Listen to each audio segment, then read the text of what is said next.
नमस्कार, स्वागत है यूपी समाचार में। चलिए देखते हैं यूपी की ताजा और बड़ों खबरों को। इससे पहले आप यूपी के किस जिले से न्यूज को देख रहे हैं, हमें कमेंट बॉक्स में जरूर बताएं। साथ ही डेली खबरों से अप टू डेट रहने के लिए चैनल को सब्सक्राइब कर बेल आइकन को दबाना बिल्कुल ना भूले।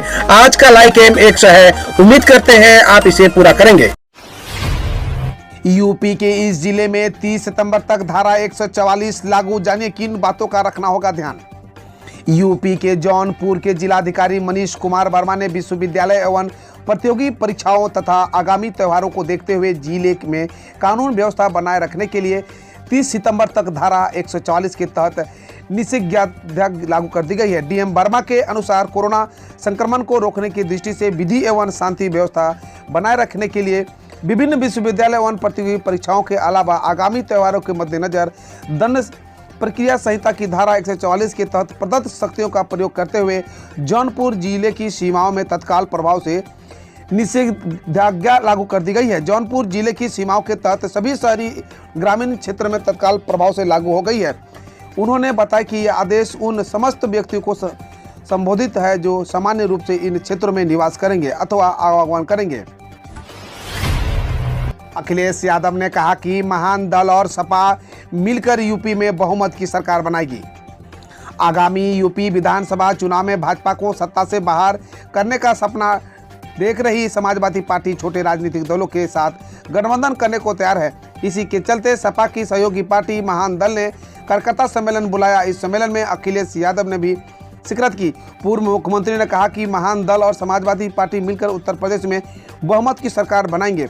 उन्होंने कहा कि पहले मैं 350 सीट की सरकार बनाने की बात कर रहा था, लेकिन अब आपका साथ मिलने के बाद अब मैं 400 सीट जीतने की बात कहता हूं। इसके अलावा अखिलेश यादव ने बीजेपी पर जमकर हमला बोला। पेट्रोल पंप की तरह लखनऊ आगरा एक्सप्रेस वे पर ई वाहनों में खुलेंगे 10 चार्जिंग स्टेशन। पेट्रोल पंप की तर्ज पर अब इलेक्ट्रॉनिक वाहनों के लिए चार्जिंग स्टेशन खोले जाएंगे। लखनऊ से आगरा एक्सप्रेस वे पर दोनों तरफ मिलाकर कुल 10 चार्जिंग स्टेशन खोले जा रहे हैं। इसके अलावा लखनऊ शहर से जुड़े आगरा और वाराणसी रूटों पर भी चार्जिंग स्टेशन खोलने की योजना है। परिवहन विभाग ने फिलहाल एक कंपनी को चार्जिंग स्टेशन खोलने की अनुमति दी है। जानकारी के मुताबिक लखनऊ से आगरा के बीच 2 महीने में चार्जिंग स्टेशन बनकर तैयार हो जाएगा, जो 4 पहिया इलेक्ट्रॉनिक वाहन मालिकों की दिवाली पर नए चार्जिंग स्टेशन पर तोहफा देने की तैयारी है। चार्जिंग स्टेशन खोलने के लिए कुछ नियम शर्तें भी है। इसके मुताबिक 30 किलोमीटर से 80 किलोमीटर के बीच एक चार्जिंग स्टेशन खोला जा सकता है। इसके लिए जमीन और बिजली कनेक्शन होना जरूरी है। जैसे डैडी वैसे अब्बा, बीजेपी का अखिलेश पर पलटवार। पूछा, अब्बाजान सबसे इतनी दिक्कत क्यों?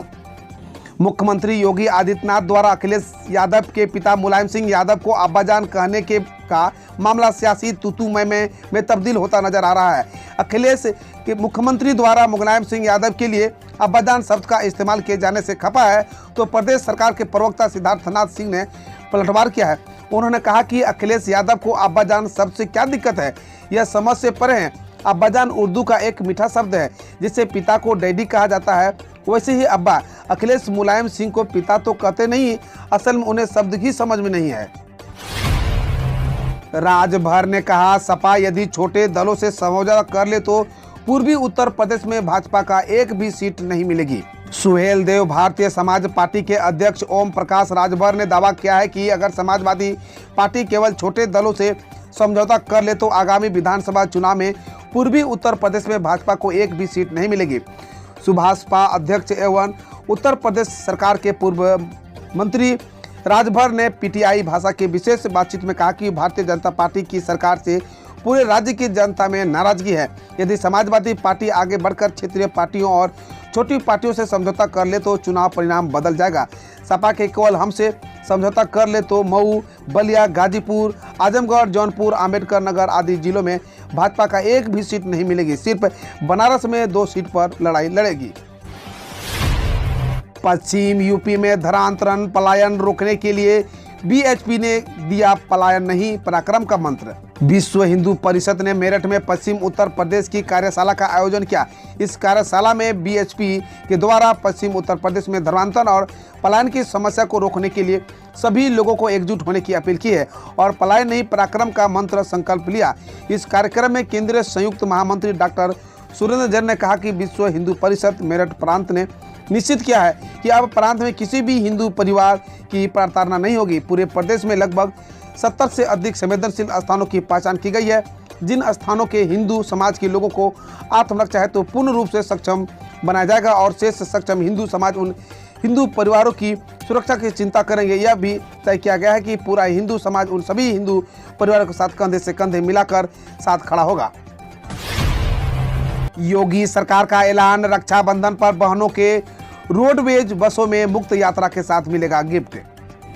यूपी की बेटियों के लिए इस बार रक्षाबंधन पर्व बेहद खास होने वाली है। इसी कड़ी में रविवार को उत्तर प्रदेश के मुख्यमंत्री योगी आदित्यनाथ ने बहनों के लिए एक बड़ा तोहफा दिया है। सीएम योगी ने निर्देश देते हुए कहा कि भाई बहन का पारस्परिक स्नेह का पावन पर्व रक्षाबंधन के शुभ अवसर पर प्रदेश की माताओं बहनों के लिए उत्तर प्रदेश राज्य सड़क परिवहन निगम की बसों में निःशुल्क यात्रा के साथ उपहार में राखी और मास्क दिया जाएगा। डिटर्जेंट पाउडर और खतरनाक केमिकल मिलाकर बनाते थे नकली दूध, 7 गिरफ्तार। यूपी के मथुरा जिले में रविवार को पुलिस ने नकली दूध का कारोबार करने वाले एक गिरोह का भंडाफोड़ किया है। पुलिस ने गिरोह के 7 लोगों को गिरफ्तार कर लिया है। पूछताछ में पता चला कि यह गिरोह डिटर्जेंट पाउडर और रिफाइंड तेल से नकली सिंथेटिक दूध बनाते थे।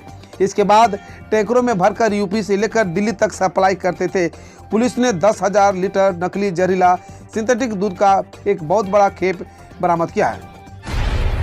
यूपी के प्रयागराज में खतरे के निशान के करीब पहुंची गंगा यमुना, घरों में भरा बाढ़ का पानी। संगम नगरी प्रयागराज में गंगा और यमुना दोनों नदियां पूरे उफान पर है।